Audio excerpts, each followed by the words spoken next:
나는 한 달간 출장을 갔다. 집에 오자마자 남편이 자신의 온 가족을 데리고 와 함께 살고 있는 것을 발견했다.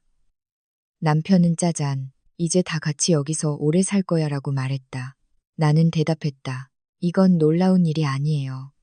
내일은 내가 더 큰 구경을 시켜줄게요.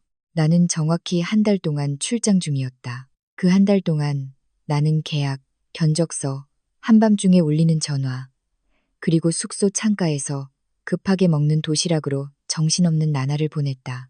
나는 꾸준히 집으로 전화했고 건성으로 응응하는 남편의 목소리를 들었으며 우리가 수년간 함께 일군 집이 가장 따뜻한 안식처라고 믿었다. 어떤 날은 너무 피곤해서 현관문을 열었을 때 내 실내화가 단정히 놓여 있고 익숙한 바닥 세정제 냄새가 나고 남편이 서서 자기 왔어?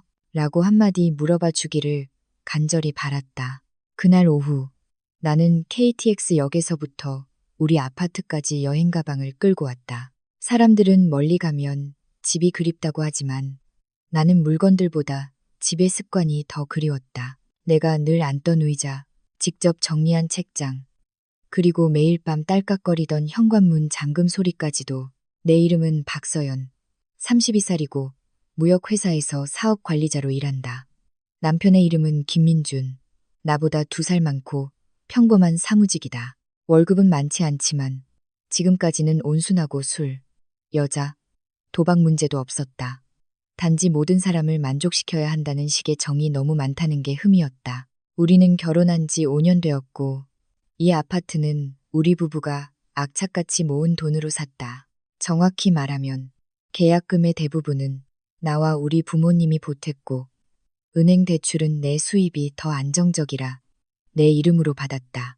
매달 아파트 대출금은 여전히 내 통장에서 빠져나가고 민준 씨도 보태긴 하지만 항상 내 몫보다 적었다. 부부 사이에 공을 따지고 싶지는 않았다. 같은 방향을 보고 있다면 그걸로 좋겠다. 출장을 떠나기 전 나는 집만 깨끗하게 유지해달라고, 큰일은 혼자 결정하지 말라고 당부했다. 무슨 일 있으면 나랑 상의해요. 민준 씨는 가슴을 치며 웃었다. 걱정 말고 돈 많이 벌어와. 집안일은 내가 다 알아서 할게. 나는 그 말을 믿었다. 지문 인식기에 손가락을 댔다. 문이 열렸고 나를 맞이한 것은 달려나오는 발소리가 아니라 마치 동네 주점처럼 시끄럽게 울리는 텔레비전 소리였다. 나는 문 앞에서 얼어붙었다. 우리 집 거실은 더 이상 내 거실이 아니었다. 소파에는 내가 한 번도 산 적 없는 촌스러운 꽃무늬 천이 덮여 있었다.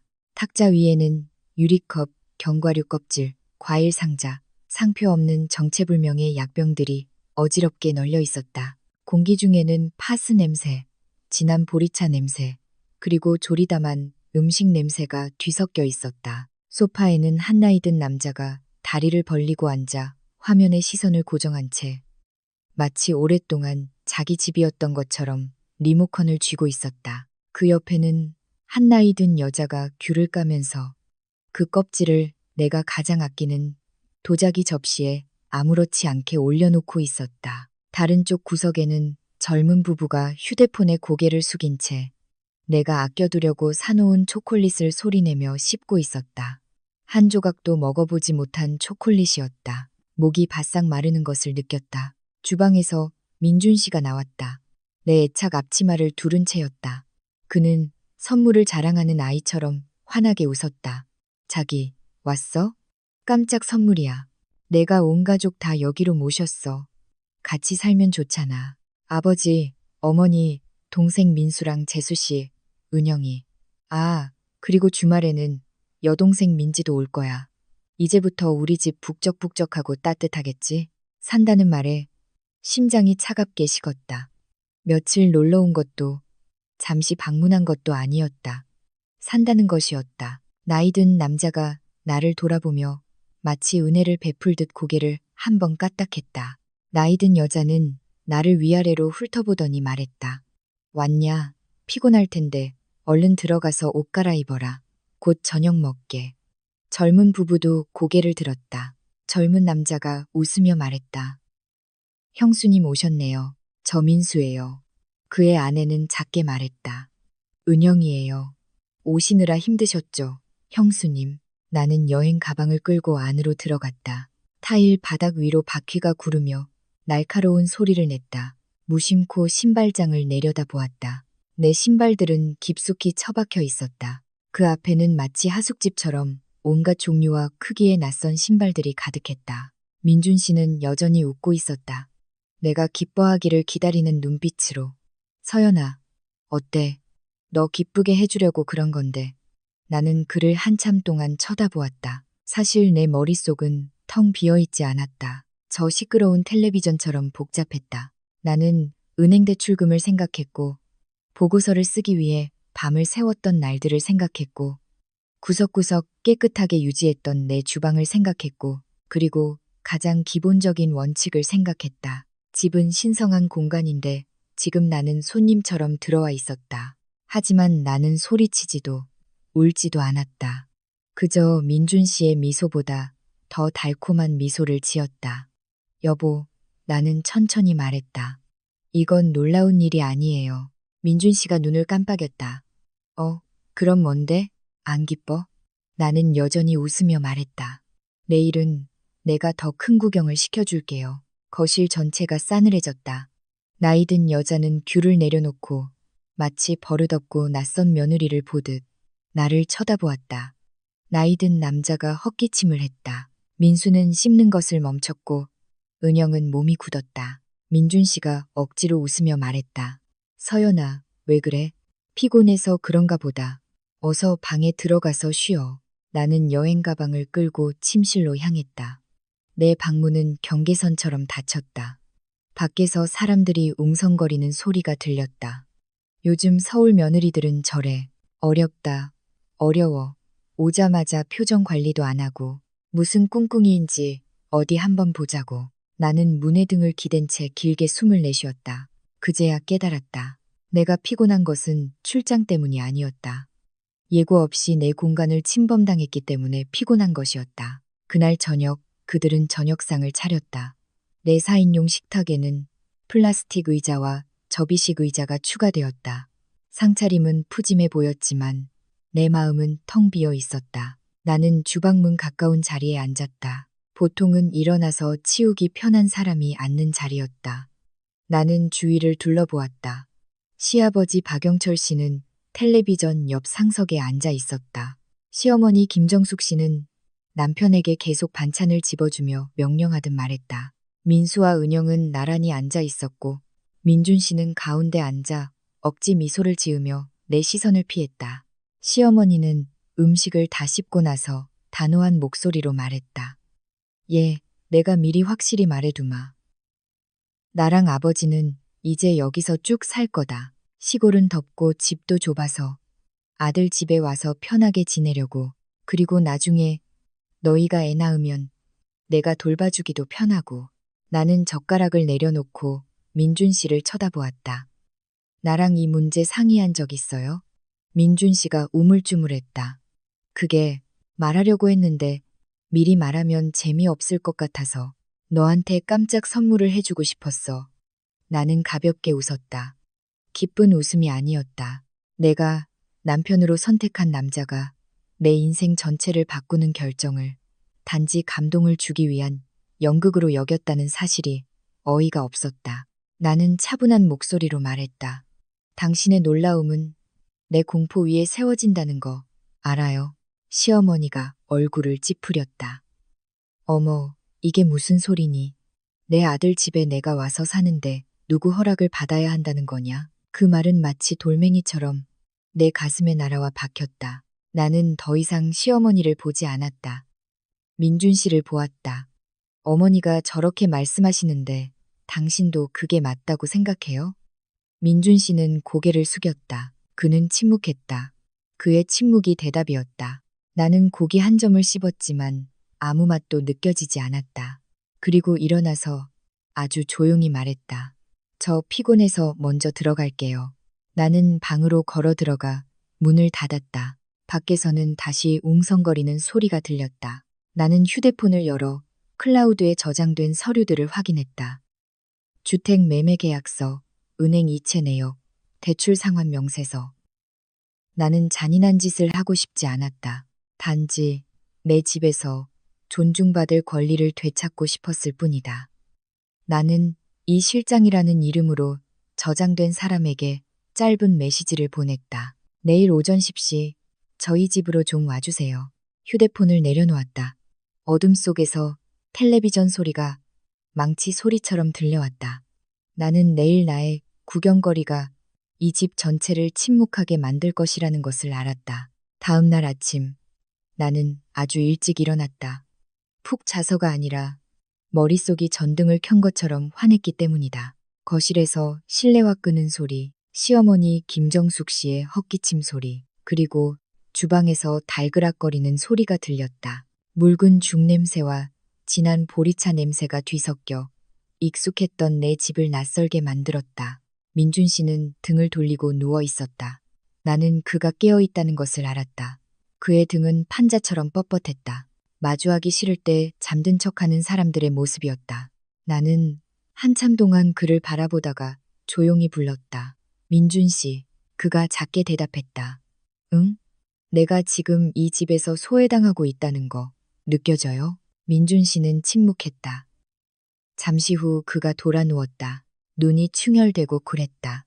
서연아, 그렇게 생각하지 마. 난 그냥 집안이 화목했으면 좋겠어서.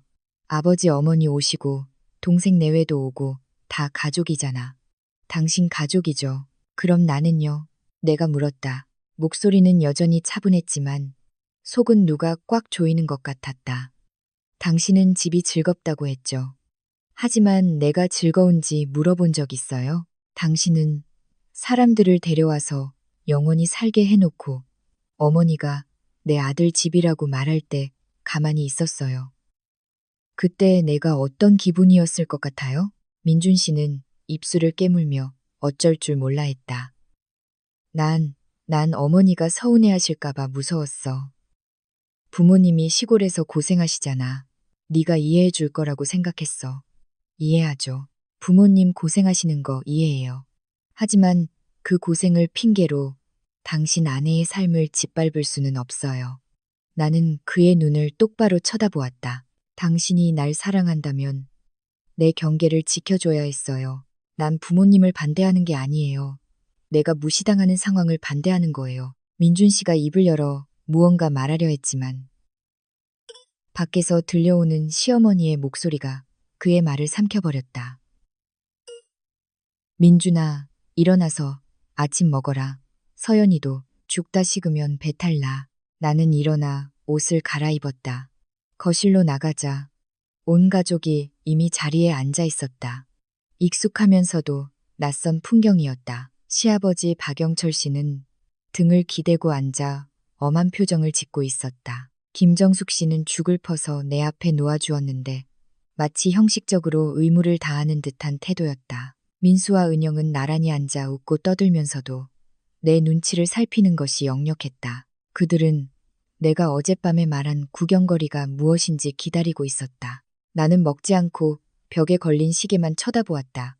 분침이 한 칸 한 칸 움직이는 동안 내 안의 한쪽에서는 소리치고 싶었고 다른 한쪽에서는 진정해.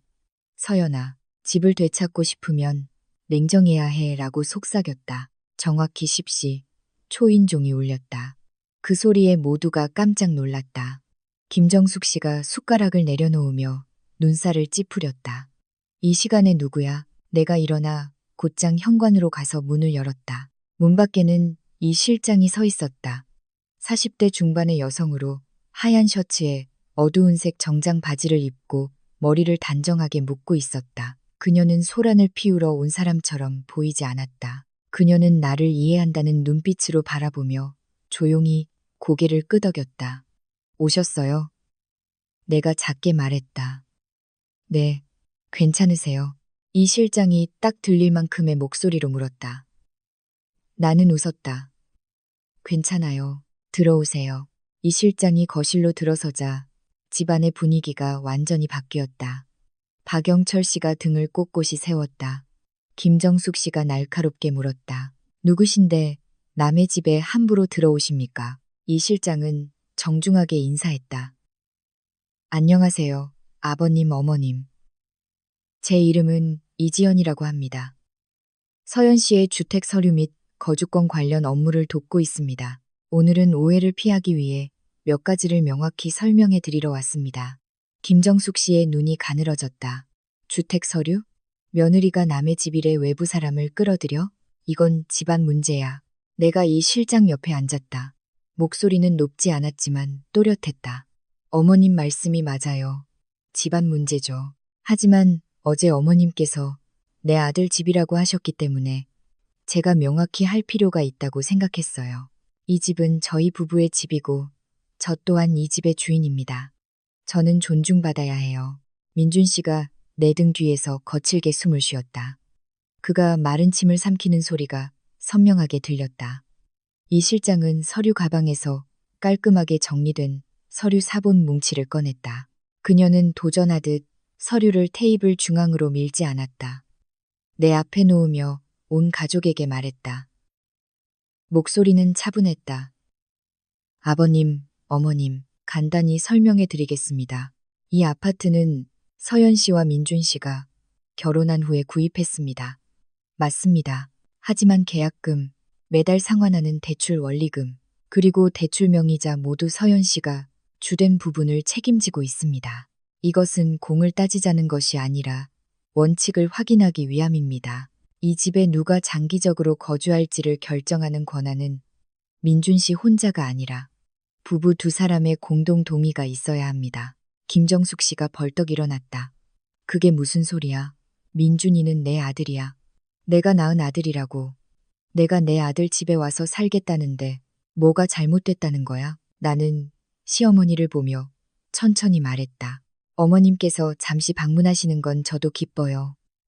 며칠 머무시는 거라면 제가 준비할게요. 하지만 저에게 한마디 상의도 없이 장기 거주를 결정하시고 저를 외부인 취급하시는 건 참을 수 없어요. 저도 어머님 가족이잖아요. 박영철 씨가 헛기침을 했다. 이번에는 그의 목소리가 낮고 무거웠다. 얘야, 네가 이렇게까지 하는 건 너무 심한 것 아니냐? 남들이 보면 이 집안이 불효막심하다고 하겠다. 목이 따끔거렸다. 나는 그 말을 예상했다. 나는 잠시 고개를 숙였다가 다시 들었다. 아버님, 저는 불효하는 게 아니에요. 단지 제 삶을 빼앗기고 싶지 않을 뿐이에요. 효도는 부모님을 보살피고 공경하는 것이지 많은 식구들이 한데 모여 며느리에게 침묵을 강요하는 것이 아니라고 생각해요. 민수가 끼어들려 했다. 형수님, 저희는 그냥 여기서 일자리 구할 동안 잠시 머물려는 것 뿐이에요. 나는 민수를 향해 또박또박 말했다. 잠시 머무는 거라면 기간과 규칙이 있어야지. 여길 네가 마음대로 해도 되는 곳으로 생각하면 안 돼. 너는 내 냉장고 음식을 마음대로 먹고 내 물건을 집안 곳곳에 늘어놓고 하루 종일 텔레비전을 켜놨어. 나는 출장에서 돌아와서 내가 이방인이 된 기분이었어. 입장을 바꿔서 네가 내 상황이라면 견딜 수 있겠니? 은영이 민수의 팔을 끌며 작게 속삭였다. 오빠, 그만해. 김정숙 씨가 민준 씨를 향해 날카롭게 소리쳤다. 너는 뭐하고 서 있어? 내 아내가 외부 사람 데려와서 내 부모를 겁박하는데 가만히 있을 거야? 민준 씨는 떨고 있었다. 나는 그의 주먹이 꽉 쥐어지는 것을 보았다. 그리고 그가 쉰 목소리로 말했다. 어머니, 서연이는 겁박하는 게 아니에요. 단지 명확히 하려는 것뿐이에요. 제가 잘못했어요. 서연이랑 상의했어야 했어요. 거실 전체가 얼어붙었다. 나는 내 심장이 쿵쿵 뛰는 소리를 똑똑히 들었다. 제가 잘못했다는 그 한마디. 어젯밤부터 기다렸지만 너무 늦게 그리고 너무나 연약하게 들려왔다. 김정숙 씨는 충격을 받은 듯 멈칫하더니 눈가가 붉어졌다. 너 지금 저 애 편을 드는 거냐? 민준 씨가 고개를 저으며 목이 맨 목소리로 말했다. 저는 제 가정을 지키려는 거예요. 서연이가 상처받는 것도 싫고 아버지 어머니가 남들에게 험한 소리 듣는 것도 싫어요. 저는 모든 게 제대로 되길 바라요. 이 실장이 그 틈을 타 부드럽게 말했다.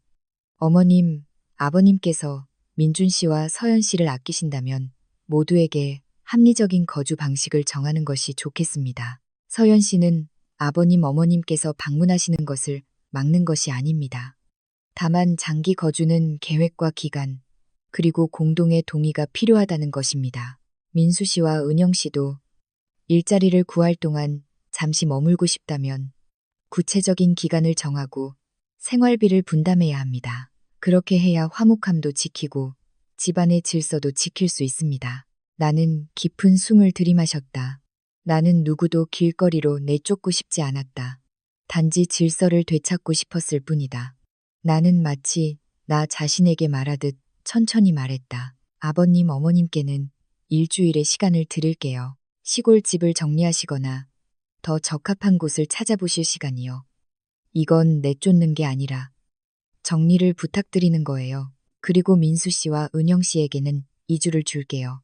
2주면 일자리를 구하고 직장 근처에 원룸을 구하기에 충분한 시간이라고 생각해요. 그 2주 동안 각자 식비와 전기세, 수도세 같은 생활비를 일부 부담해 주세요. 그리고 오늘부터 제 서재에는 아무도 들어오지 마세요. 김정숙 씨가 반박하려는 듯 입을 열었지만 박영철 씨가 그녀의 팔을 잡아 끌며 낮은 목소리로 말했다.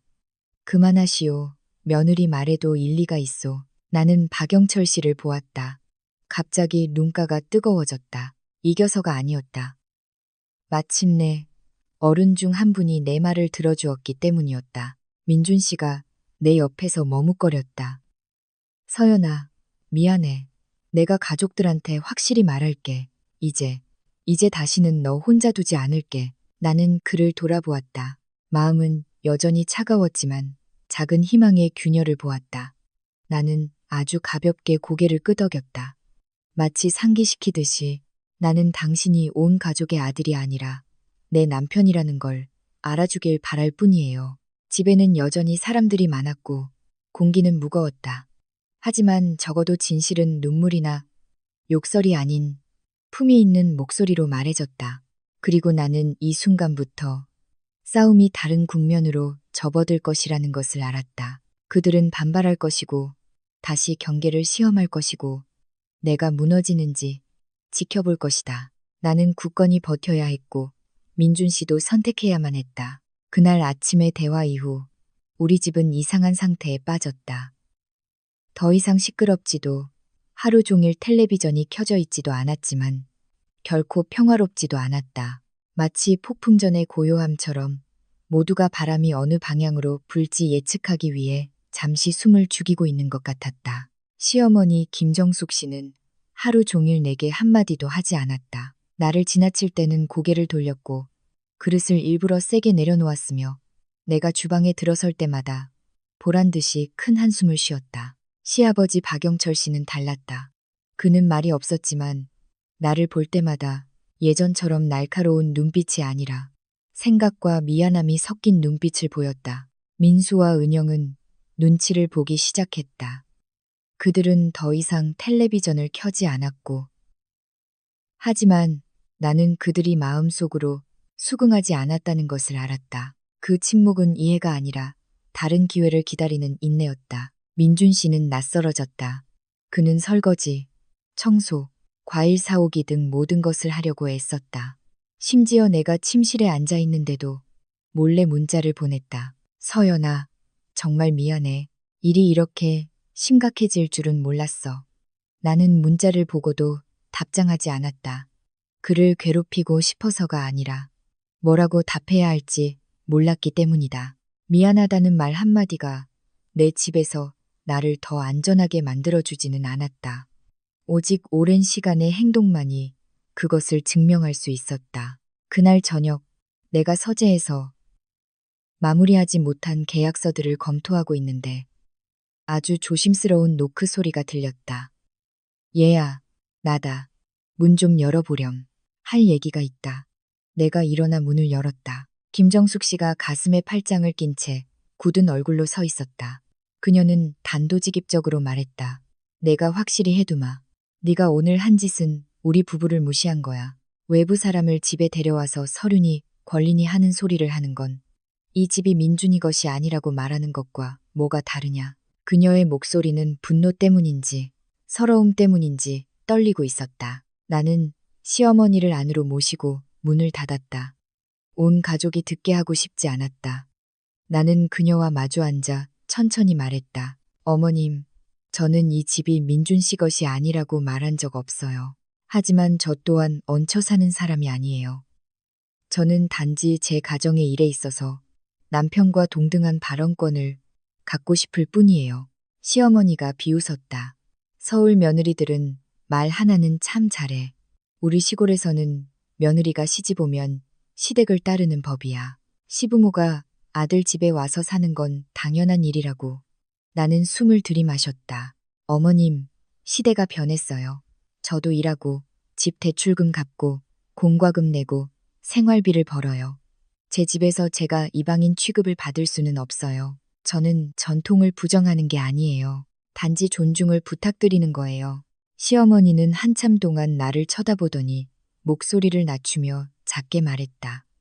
어젯밤에 내 시아버지가 뭐라고 했는지 아냐? 나는 고개를 저었다. 그 양반이 그러더구나. 며느리가 틀린 말한 거 없다. 자기가 돈 내고 고생해서 산 걸 지키려는 것뿐이다.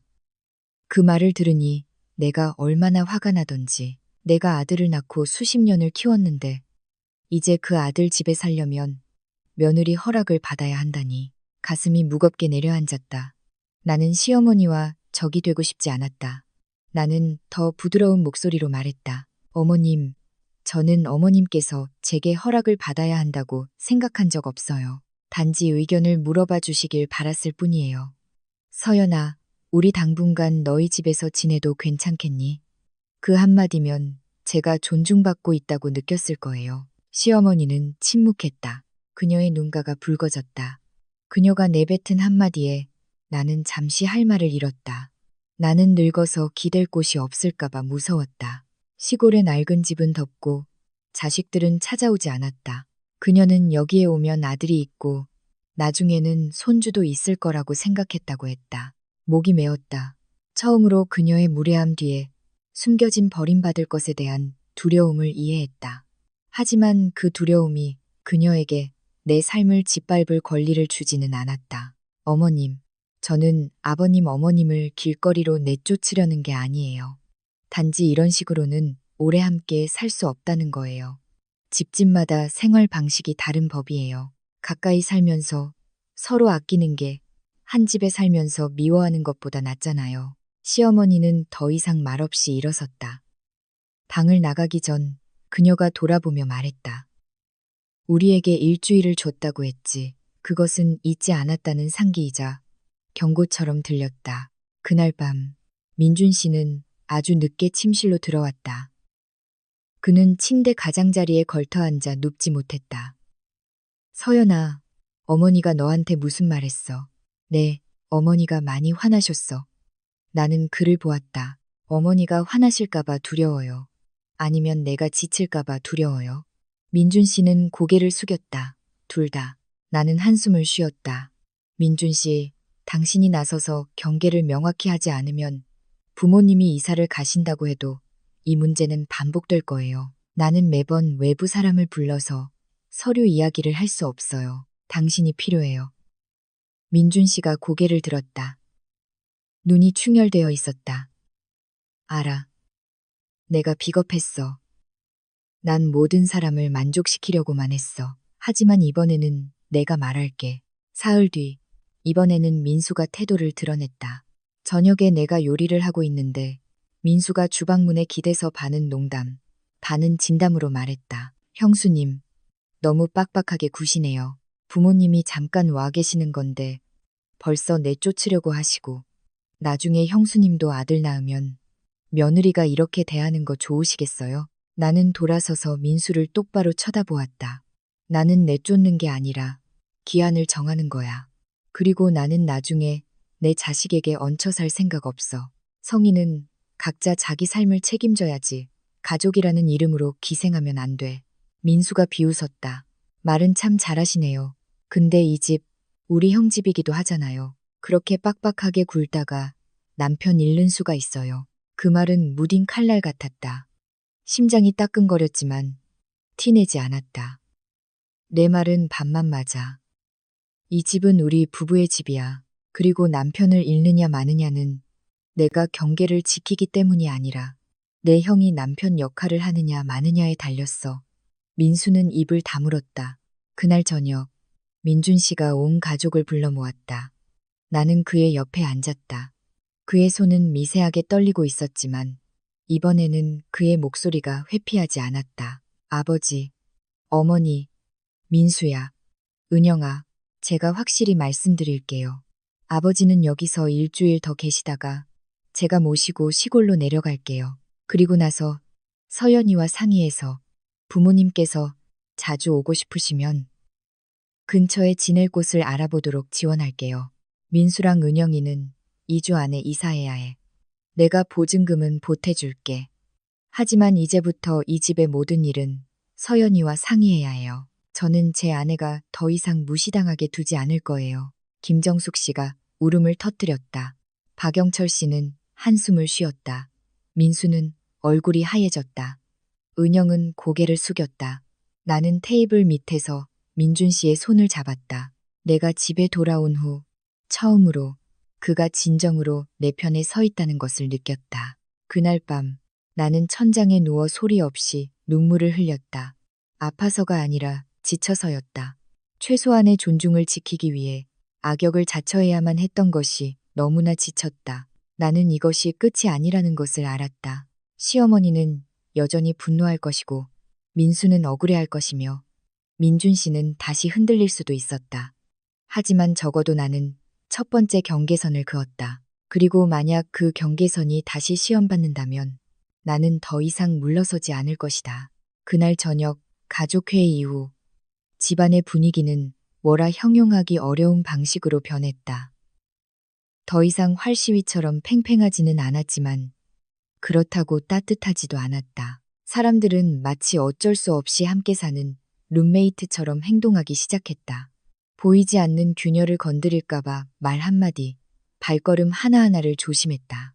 시어머니 김정숙 씨는 더 이상 나를 쏘아보지 않았지만 말도 걸지 않았다. 그녀는 더 일찍 일어나 조용히 부모님 몫의 식사를 준비하고 예전처럼 내 물건에는 손대지 않았다. 하루는 내가 주방에 들어갔을 때 그녀가 냄비를 씻고 있기에 아주 조용히 말했다. 제가 할게요, 어머님. 쉬세요. 그녀는 잠시 멈칫하더니 퉁명스럽게 대답했다. 됐다. 내가 알아서 한다. 그 말은 무겁지는 않았지만 차가웠다. 시아버지 박영철 씨는 달랐다.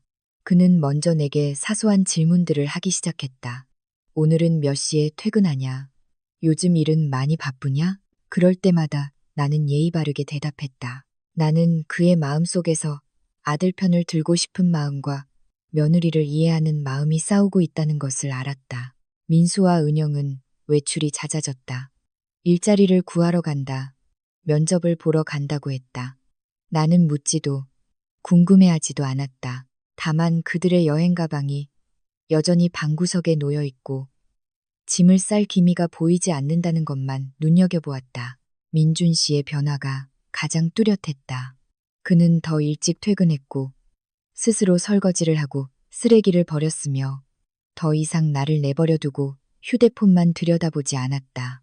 그는 내게 말을 더 많이 걸었지만 내가 화를 낼까봐 조심스러워하는 기색이 역력했다. 어느 날 저녁 내가 공책형 컴퓨터로 보고서를 검토하고 있을 때 민준 씨가 따뜻한 우유 한 잔을 가져다 주었다. 서연아, 이거 마셔. 나는 우유잔을 받으며 작게 말했다. 고마워요.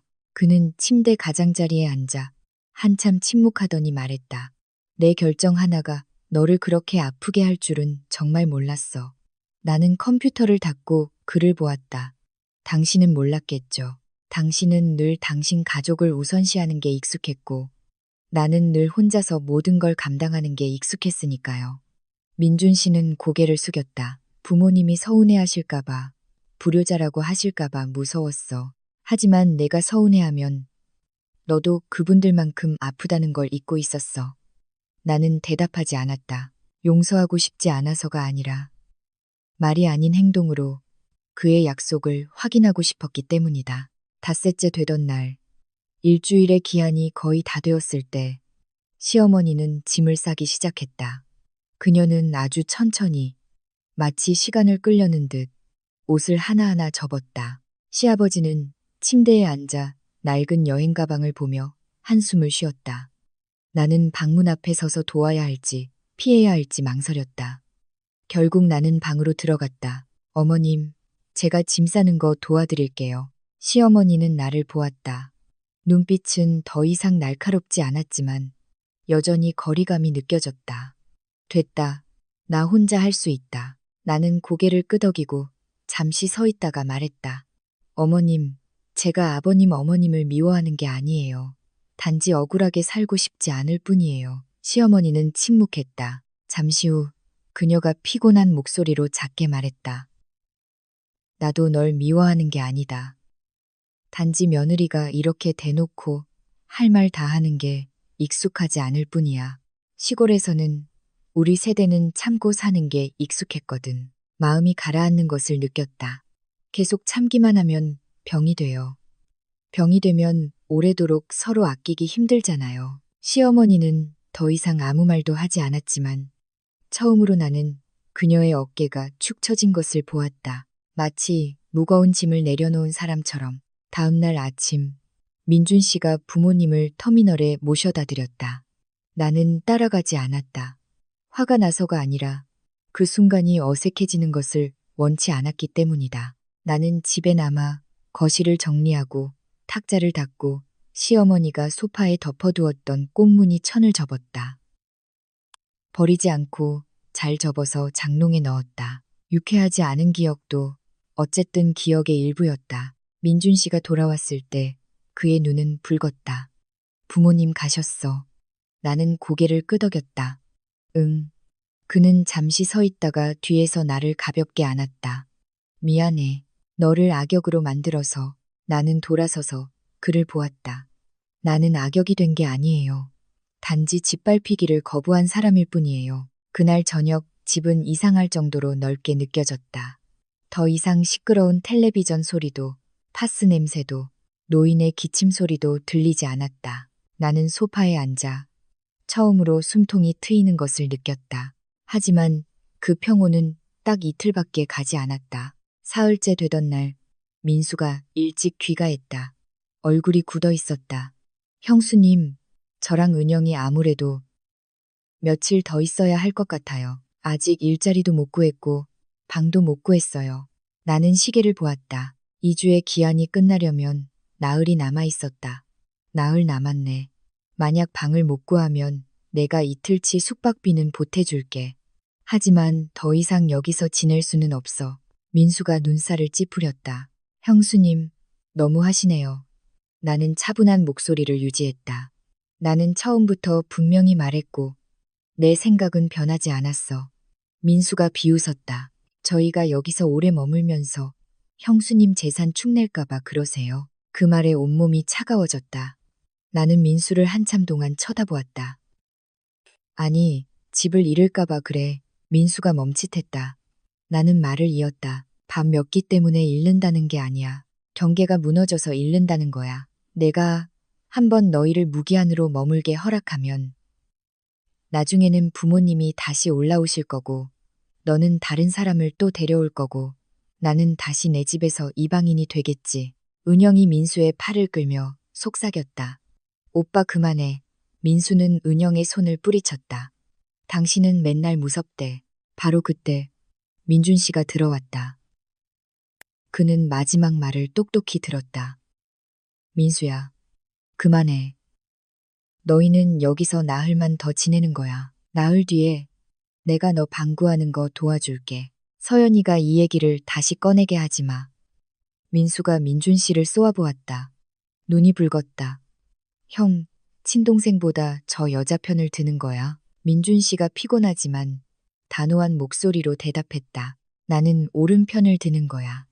그 한마디는 내게 어떤 사과보다도 값졌다. 그날 밤 나는 민준 씨 옆에 누워 있었다. 마음은 여전히 무거웠다. 실연이 끝나지 않았다는 것을 알았다. 그의 가족은 여전히 나를 까다로운 여자로 볼 것이다. 하지만 나는 또한 내가 한 번 더 무너지면 모든 것이 원래대로 돌아갈 것이라는 것도 알았다. 나는 속삭였다. 민준 씨, 만약 나중에 또 이렇게 독단적으로 행동하면 나는 떠날 거예요. 협박이 아니라 진심이에요. 민준 씨가 내 손을 꽉 잡았다. 알아, 다시는 널 잃지 않을 거야. 나는 대답하지 않고 단지 천장을 바라보며 더 이상 존중받을 권리를 위해 싸우지 않아도 되는 미래를 생각했다.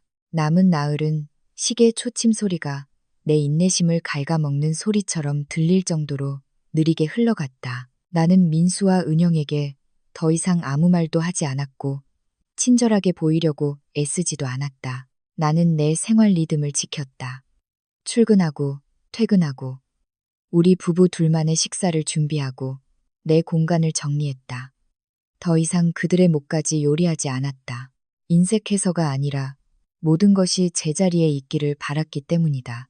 은영은 안절부절 못하는 기색을 보이기 시작했다. 하루는 내가 일찍 퇴근했는데 그녀가 침대에 앉아 휴대폰을 붙잡고 눈이 빨개져 있는 것을 보았다. 형수님, 은영이 나를 불렀다. 나는 그들의 방문 앞에 멈춰섰다. 무슨 일이야? 은영이 입술을 깨물었다. 민수 오빠가 일 구하기가 너무 힘들대요. 면접 본 곳에서 다 떨어지고 제 시간에 이사 못 갈까봐 무서워요. 나는 은영을 보았다. 그 순간 그녀는 더 이상 생각 없는 동서가 아니라 방황하는 어린 여자로 보였다. 하지만 나는 예전처럼 마음이 약해지게 두지 않았다. 은영아, 내가 널 미워하는 건 아니야. 하지만 내 삶을 희생하면서까지 너희를 구해줄 수는 없어. 너랑 민수는 부부고 둘이서 스스로 일어서야 해. 필요하다면 내가 이틀치 숙박비는 보태줄게. 그게 다야. 은영이 고개를 끄덕이며 눈물을 흘렸다. 알아요. 그냥 서러워서요. 나는 돌아섰다. 가슴이 돌덩이를 얹은 듯 무거웠다. 경계를 지키는 사람은 언제나 냉정한 역할을 맡아야만 했다. 나흘째 되던 날, 민준 씨는 오전에 휴가를 내고 민수를 데리고 원룸을 보러 갔다. 나는 집에 남아 그들의 방을 정리했다. 내쫓기 위해서가 아니라 이 집이 다시 내 것이 된다는 사실에 대한 마음의 준비를 하기 위해서였다. 민준 씨가 돌아왔을 때 그의 얼굴은 피곤했지만 눈빛에는 약간의 안도감이 서려 있었다. 서연아, 방구했어. 작고 낡았지만 당분간 지낼 직장 근처야. 오늘 오후에 이사한대. 나는 고개를 끄덕였다. 응. 그가 잠시 서 있다가 말했다. 마음 바꾸지 않아줘서 고마워. 나는 그를 보았다. 당신 때문이 아니라 나를 위해서였어요. 그날 오후 민수와 은영은 짐을 옮겼다. 다툼은 없었고 무거운 침묵만이 흘렀다. 민수는 내게 말을 걸지 않았다. 은영은 아주 작게 인사했다. 형수님, 그동안 감사했어요. 나는 고개를 끄덕였다. 따로 살면 서로 덜 미워하게 될 거야. 은영은 슬프게 웃었다. 그들이 문 밖으로 나섰을 때 나는 그 뒷모습을 바라보았다. 통쾌하지 않았다. 단지 피곤했다. 아무도 원치 않았지만 내가 반드시 싸워야만 했던 전쟁 때문에 피곤했다. 그날 저녁 집은 이상할 정도로 조용했다. 나는 두 사람을 위한 저녁을 차렸다. 민준 씨와 마주 앉아 아무 말 없이 밥을 먹었다. 민준 씨가 먼저 젓가락을 내려놓았다. 서연아, 네가 아직 날 완전히 믿지 않는다는 거 알아. 하지만 약속은 꼭 지킬게. 나는 그를 보았다. 더 이상 약속하지 마세요. 그냥 행동으로 보여줘요. 그가 고개를 끄덕였다. 2주 후 시어머니에게서 전화가 왔다. 서연이냐? 나는 잠시 멈칫하다가 대답했다. 네, 어머님, 저예요. 네. 시아버지가 고혈압으로 쓰러져서 동네 병원에 입원했다. 내가 가진 돈이 얼마 없어서 민준이 말이 진명이가 내 앞으로 되어 있어서 돈 관리는 내가 더 잘할 거라고 하더구나. 혹시 좀 도와줄 수 있겠니? 그 말에 나는 얼어붙었다. 돈 때문이 아니라 그녀의 말투 때문이었다. 더 이상 명령도 분노도 없었다. 오직 늙은 사람의 무력감만이 남아 있었다. 아버님 입원하신 지 얼마나 되셨어요? 어머님? 내가 물었다. 어제 그랬다. 걱정 마세요. 바로 송금해 드릴게요. 저랑 민준 씨도 곧 내려가서 아버님 뵐게요. 전화기 저편에서 몇 초간 침묵이 흘렀다. 그리고 시어머니가 목이 맨 목소리로 말했다. 고맙다, 얘야. 나는 전화를 끊었다. 손이 미세하게 떨렸다. 만약 내가 복수하고 싶었다면 지금이 기회라는 것을 알았다. 하지만 나는 그렇게 하지 않았다. 그들이 과거에 나를 대했던 방식처럼 나 자신을 그런 사람으로 만들고 싶지 않았다. 그날 저녁 나는 민준 씨에게 말했다. 그는 나를 한참 동안 쳐다보았다. 네가 꼭 도와줄 필요는 없어. 부모님은 너한테 상처를 줬잖아. 나는 숨을 내쉬었다. 제가 돕는 건 부모님 때문이 아니에요. 당신 때문이고, 그리고 나중에 돌아봤을 때 내 상처보다 더 작은 사람이 되고 싶지 않아서예요. 다음 날 아침, 우리 부부는 시골로 내려갔다. 시아버지는 병상에 누워 많이 수척해져 있었다. 나를 보자 그는 힘겹게 몸을 일으키려 했다. 서연아, 왔구나. 네, 아버님, 저 왔어요. 그가 내 손을 잡으며 힘없는 목소리로 말했다. 미안하다. 내가 내 편을 더 일찍 들어주지 못해서 눈가가 뜨거워지는 것을 느꼈다. 아니에요, 아버님. 푹 쉬세요. 건강해지시면 그때 얘기해요. 시어머니는 침대 발치에 서서 눈이 붉어진 채 나를 바라보고 있었다. 그녀는 아무 말도 하지 않았지만 내가 복도로 나갔을 때 그녀가 따라 나왔다. 서연아, 미안하다. 내가 널 외부인 취급했어. 난 옛날 방식에 익숙해서 집안의 주인 노릇을 하려고 했지. 너에게도 자존심이 있다는 걸 생각 못했다. 나는 멈춰서서 그녀를 보았다. 처음으로 그녀가 작아 보였다. 어머님, 저는 어머님께서 저를 사랑해 주시길 바라는 게 아니에요. 단지 저를 존중해 주시길 바랄 뿐이에요. 시어머니가 고개를 끄덕이며 눈물을 흘렸다. 이제 알겠다.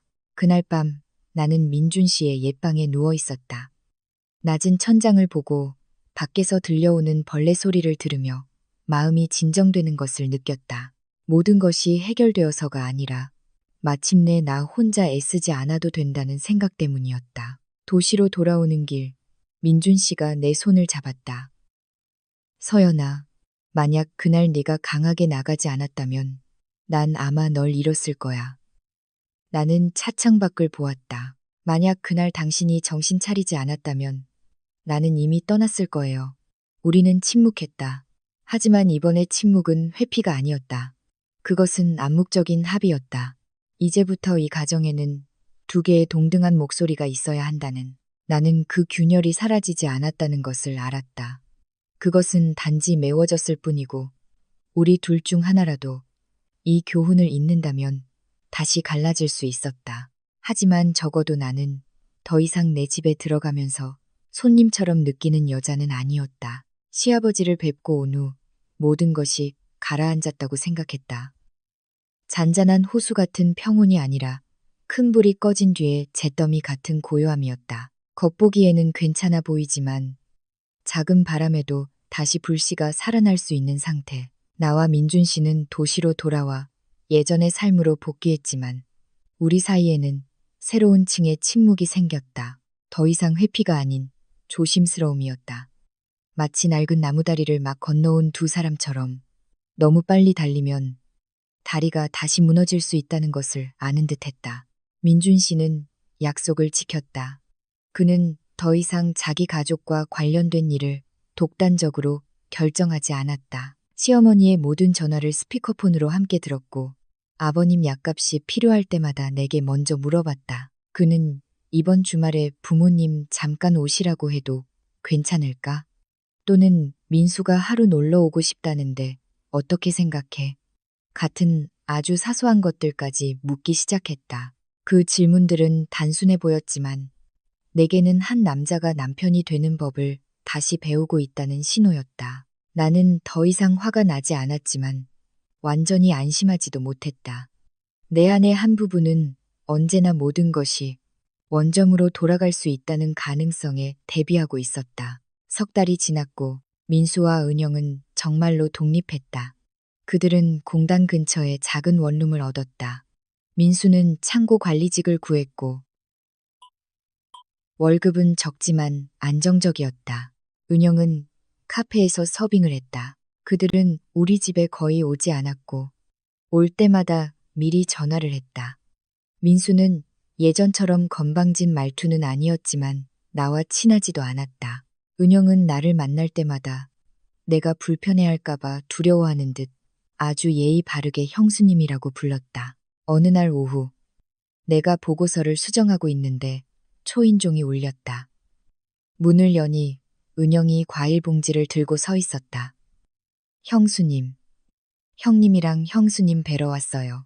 나는 조금 놀랐다. 미리 연락도 없이 은영이 고개를 숙였다. 네, 죄송해요. 그냥 잠깐 들르고 싶어서요. 나는 은영을 안으로 들였다. 그녀는 소파에 앉아 어색해하며 탁자 위에 과일 봉지를 놓지도 못했다. 민수 씨랑 요즘 어떻게 지내? 내가 물었다. 은영이 슬프게 웃었다.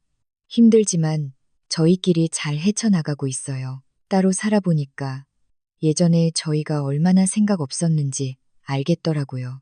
나는 은영을 보았다. 그녀의 눈에서 몇 달 전의 내 모습과 비슷한 피곤하지만 더 정신을 차린 듯한 무언가를 보았다. 형수님, 그때 형수님 불편하게 해드려서 정말 죄송해요. 은영이 떨리는 목소리로 말했다. 나는 숨을 내쉬었다. 지난 일이야. 잘못한 걸 알면 됐어. 은영이 머뭇거렸다.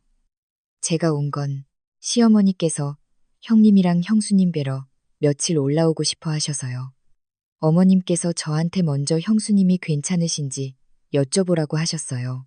그 말에 나는 멈칫했다. 두려워서가 아니라 민준 씨 가족이 처음으로 내 의견을 물어봐 주었기 때문이었다. 그날 저녁 나는 민준 씨에게 말했다. 부모님께서 며칠 올라오고 싶어 하세요. 당신 생각은 어때요? 민준 씨는 바로 대답하지 않고 나를 보았다. 당신 생각은 어때? 나는 잠시 생각했다. 잠깐 방문하시는 건 괜찮아요. 하지만 최대 3일이고 처음부터 확실히 해야 해요. 계속 머무시는 일은 없다고. 민준 씨가 고개를 끄덕였다. 내가 확실히 말씀드릴게. 주말에 시부모님이 올라오셨다. 이번에는 큰 여행 가방 없이 작은 가방 2개만 들고 오셨다. 시어머니는 집에 들어서며 마치 남의 집에 온 사람처럼 주위를 둘러보았다. 서연아, 잘 지냈냐? 네, 어머님, 잘 지냈어요. 시어머니는 잠시 서 있다가 말했다. 나 3일만 있다 갈 거다. 민준이가 그러더라. 나는 고개를 끄덕였다. 네, 알고 있어요. 그날 저녁 식사는 아무도 큰 소리로 이야기하지 않았다.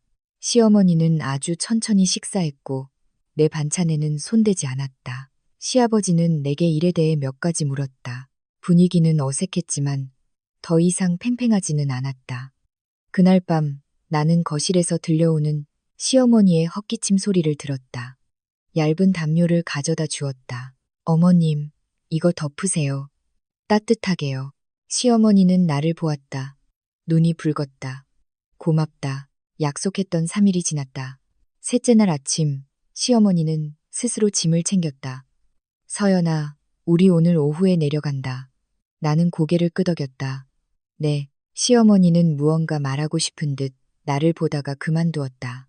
터미널로 가는 길, 나는 민준 씨와 함께 부모님을 배웅했다. 차에 오르시기 전 시어머니가 내 손을 잡았다. 서연아, 내가 말주변이 없지만 그래도 우리를 가족으로 여겨줘서 고맙다.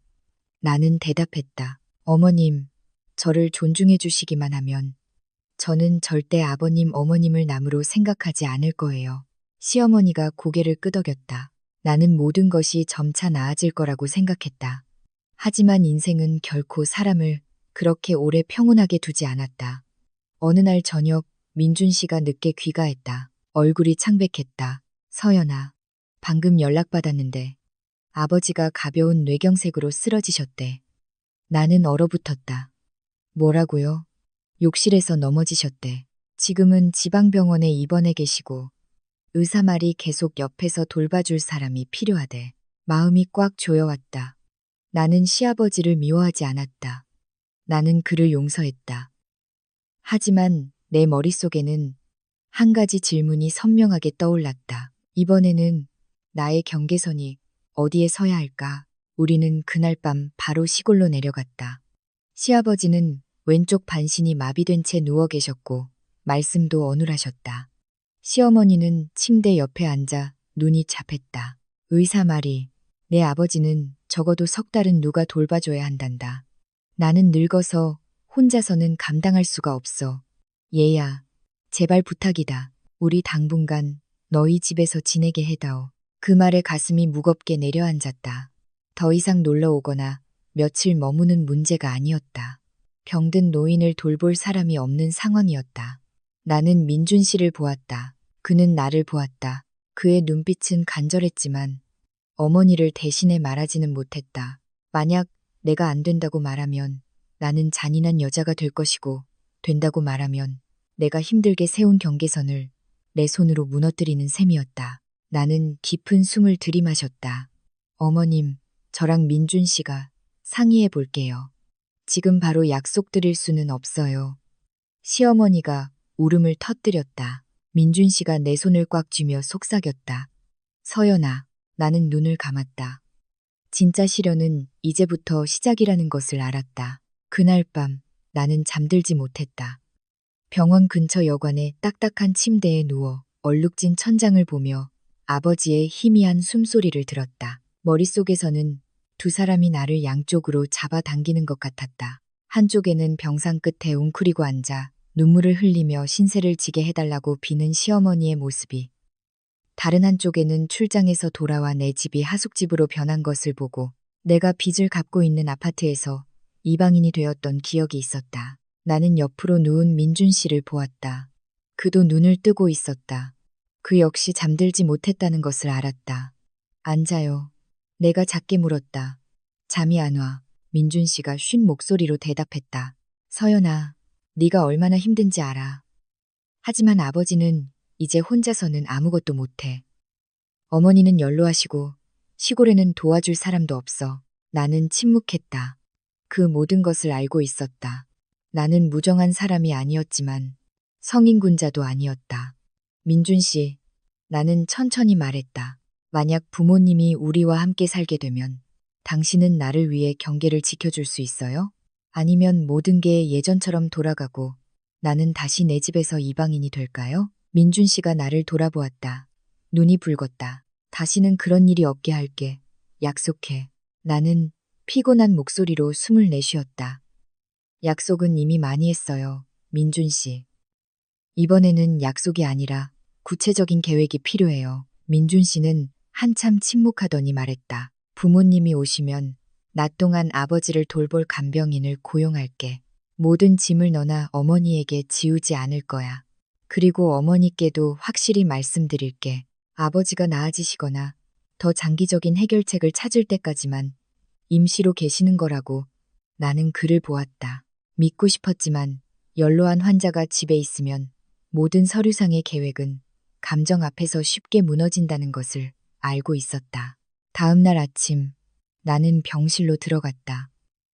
시아버지는 얼굴이 살짝 비뚤어진 채 누워 계셨다. 나를 보자 그는 힘겹게 손을 들려고 했다. 서연아. 왔구나. 네, 아버님, 저 왔어요. 그는 한참 동안 나를 보았다. 눈가에서 눈물이 흘러내렸다. 내가 며느리를 고생시키는구나. 그 말에 가슴이 아팠다. 나는 그의 손을 잡았다. 그런 생각 마세요, 아버님.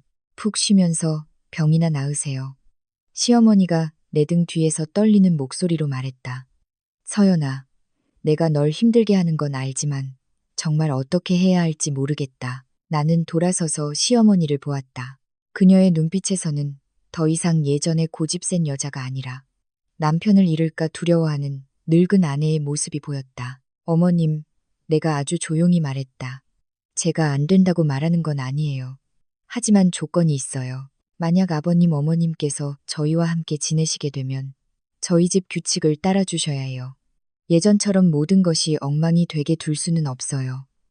시어머니는 계속 고개를 끄덕였다. 알겠다. 알겠어. 내 말대로 할게.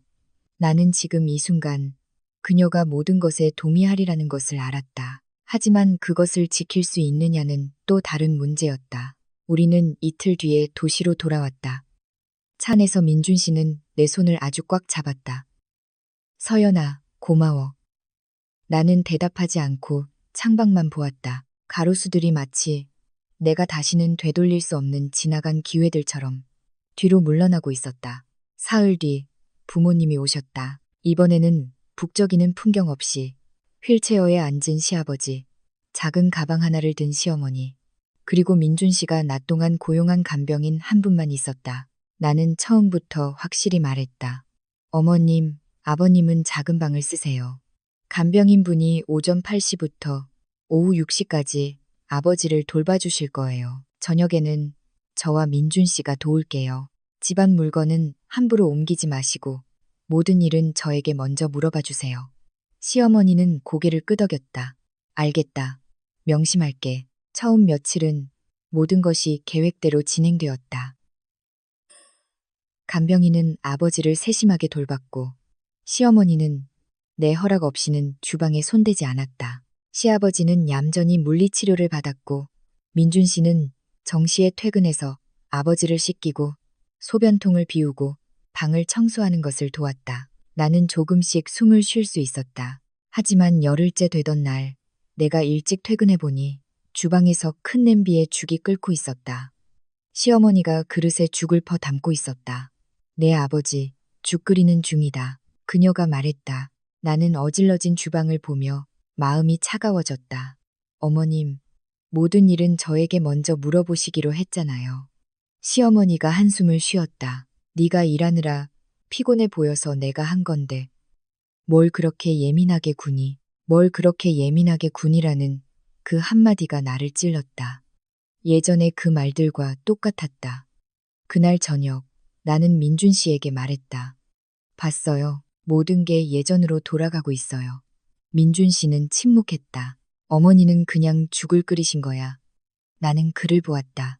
그리고 내일은 방을 바꿀 거고, 모레는 다른 사람을 데려올 거고, 그러면 나는 다시 이방인이 되겠죠. 나는 그때까지 기다렸다가 말하지 않을 거예요. 민준 씨가 한숨을 쉬었다.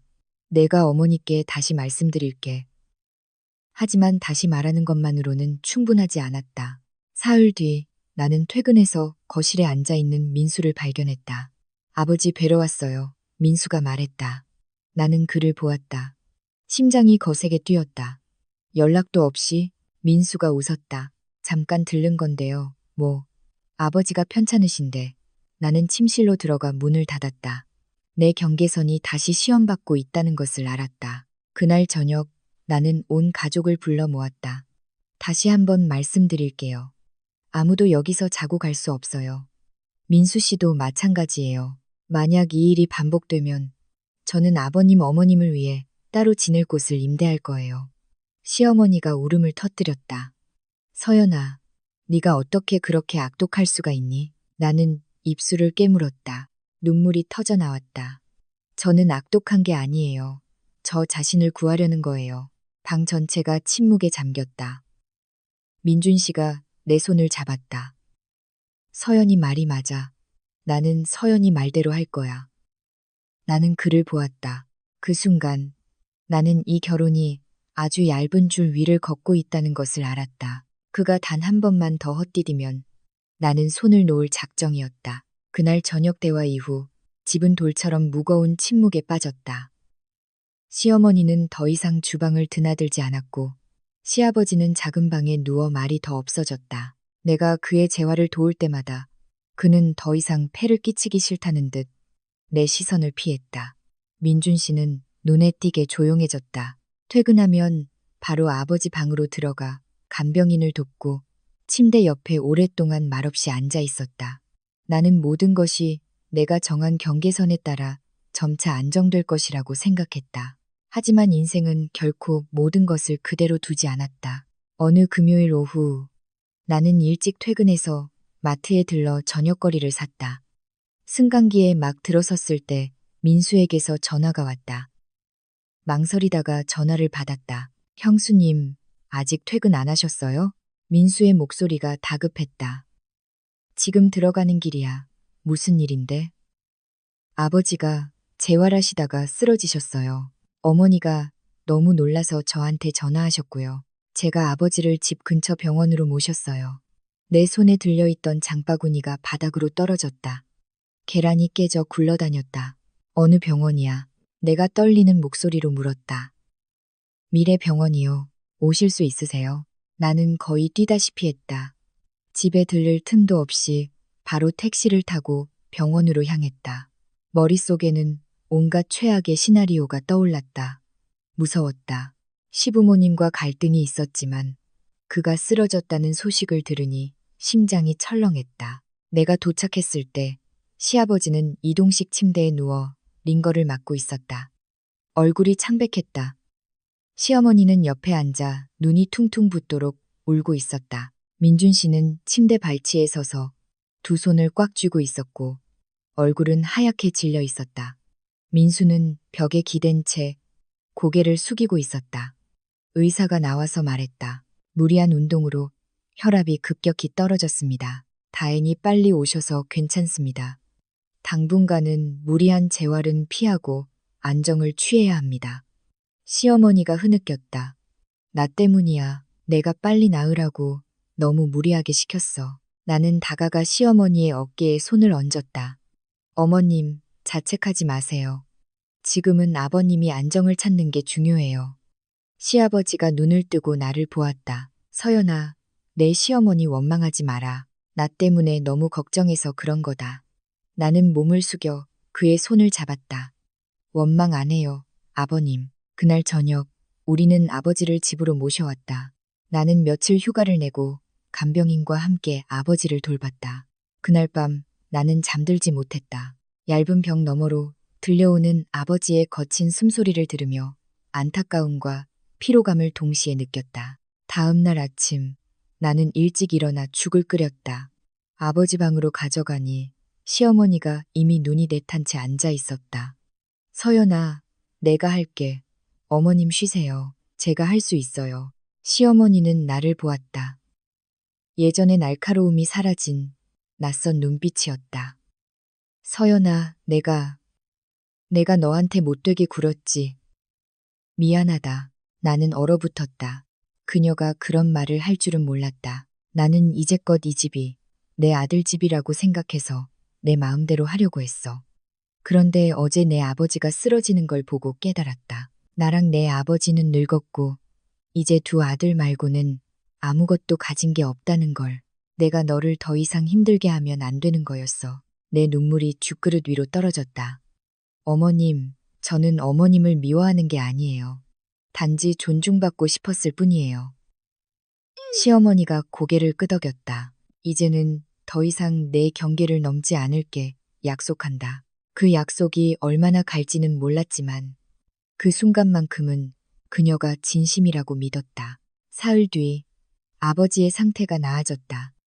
의사는 가벼운 재활부터 다시 시작하라고 했다. 모든 것이 제자리로 돌아가는 듯했다. 그때 민수가 또 찾아왔다. 이번에는 큰 가방을 들고 왔다. 아버지가 막 쓰러지셨는데 걱정돼서 며칠 여기서 지내면서 돌봐드리려고요. 나는 문을 막아섰다. 민수야, 내가 말했지. 아무도 여기서 자고 갈 수 없어. 민수가 눈살을 찌푸렸다. 형수님, 너무 이기적인 거 아니에요? 아버지가 방금 쓰러지셨는데 아들이 돌보는 것조차 막으시겠다고요?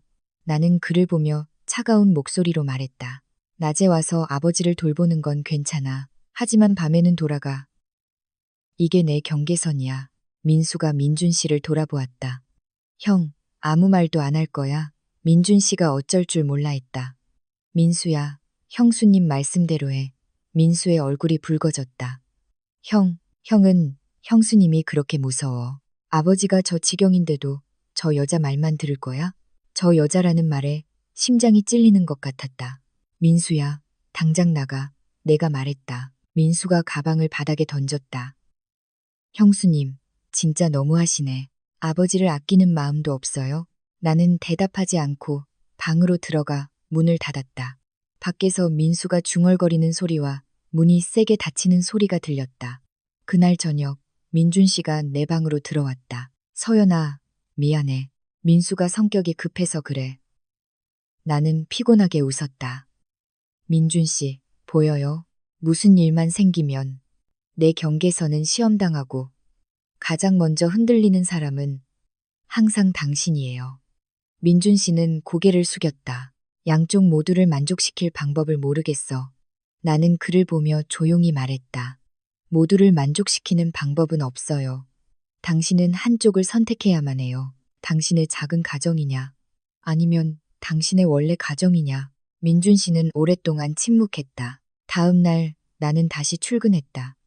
저녁에 돌아와 보니 시어머니가 저녁을 짓고 있었다. 나는 한마디 하려다가 그녀가 아주 깔끔하게 어지르지 않고 요리하는 것을 보고 입을 다물었다. 식사는 조용히 진행되었다. 시아버지가 갑자기 말했다. 서연아, 내가 미안하다. 나는 고개를 들었다. 우리가 너를 많이 힘들게 하는구나. 나는 더 이상 여기에 있고 싶지 않다. 시어머니가 깜짝 놀랐다.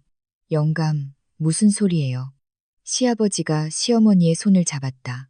여보, 우리 시골로 돌아갑시다. 여기에 있으면 며느리도 힘들고 아들도 힘들어. 나는 더 이상 짐이 되고 싶지 않소. 시어머니가 울음을 터뜨렸다. 당신 몸도 성치 않은데 어떻게 시골로 가요? 시아버지가 고개를 저었다. 시골에는 우리 집도 있고 땅도 있고 이웃도 있잖소. 여기는 비좁고 자꾸 문제만 생겨 목이 메는 것을 느꼈다. 아버님, 제가 아버님을 내쫓는 게 아니에요. 단지 모든 것이 질서 있기를 바랄 뿐이에요. 시아버지는 온화한 눈빛으로 나를 보았다. 안다. 하지만 너와 민준이가 나 때문에 사이가 틀어지는 건 원치 않는다. 그날 저녁 나와 민준 씨는 발코니에 앉아 있었다. 서연아, 부모님이 시골로 돌아가시면 내가 불효자가 된 것 같고 부모님이 여기에 계시면 내가 더 이상 내 아내가 아닌 것 같아. 내가 대답했다. 민준 씨가 머리를 감싸 쥐었다. 나는 양쪽에 끼어 있어. 나는 그의 어깨에 손을 얹었다. 민준 씨, 당신은 끼어 있는 게 아니에요. 선택의 책임을 회피하고 있는 거예요. 민준 씨가 나를 보았다. 눈이 붉었다. 서연아, 아직 나와 함께 있고 싶어? 그 질문에 가슴이 아팠다. 네. 하지만 나 자신을 전부 희생하면서까지 함께 있고 싶지는 않아요. 민준 씨가 고개를 끄덕이며 눈물을 흘렸다. 이틀 뒤, 시아버지는 기어코 시골로 돌아가겠다고 고집했다. 시어머니는 아쉬워했지만 결국 동의해야 했다. 그날 아침, 나는 시어머니의 짐 싸는 것을 도왔다. 그녀가 내 손을 잡았다. 서연아, 내가 너한테 사과할 빚이 있구나. 시골에 가더라도 네가 허락한다면 너희를 보러 올라오고 싶다. 하지만 다시는 내 집을 어지럽히지 않을게. 나는 고개를 끄덕였다. 언제든 오세요, 어머님. 대신 미리 약속은 해야 해요. 시어머니가 울며 나를 안았다. 부모님을 태운 차가 멀어져 갔다. 나는 그 뒷모습을 보며 마음이 텅 비는 것을 느꼈다. 모든 것이 끝났다고 생각했다. 하지만 그날 저녁 낯선 번호로 문자가 왔다. 형수님, 저 민수예요. 이걸로 다 끝났다고 생각하세요? 조심하는 게 좋을 거예요. 우리 가족을 막다른 길로 몰지 마세요. 나는 휴대폰을 든 채 손을 떨었다. 폭풍우는 아직 끝나지 않았다는 것을 알았다. 나는 민수의 문자를 3번 다시 읽었다. 읽을 때마다 심장이 조금씩 더 조여왔다. 두려워서가 아니라 지쳐서였다. 다 큰 성인 남자가 여전히 협박조의 말투로 자기 이속을 챙기려는 모습에 지쳤고 아무리 피하려 해도 끊임없이 되돌아오는 이 폭풍우에 지쳤다. 나는 그 문자에 답장하지 않았다. 휴대폰을 테이블 위에 내려놓고 벽에 등을 기댄 채 오랫동안 눈을 감았다. 지금 당장 반응하면 상황을 더 악화시키는 말을 할 것이라는 걸 알았다. 냉정해야 했다.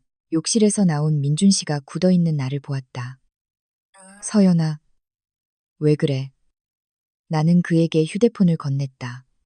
문자를 읽은 그의 얼굴이 하얗게 질렸다. 민수가 감히 너한테 이런 문자를 보냈다고. 나는 희미하게 웃었다. 익숙해요. 민수 씨에게 나는 언제나 나쁜 사람이니까요. 민준 씨가 휴대폰을 꽉 쥐었다. 내가 당장 전화할게. 아니요. 나는 고개를 저었다.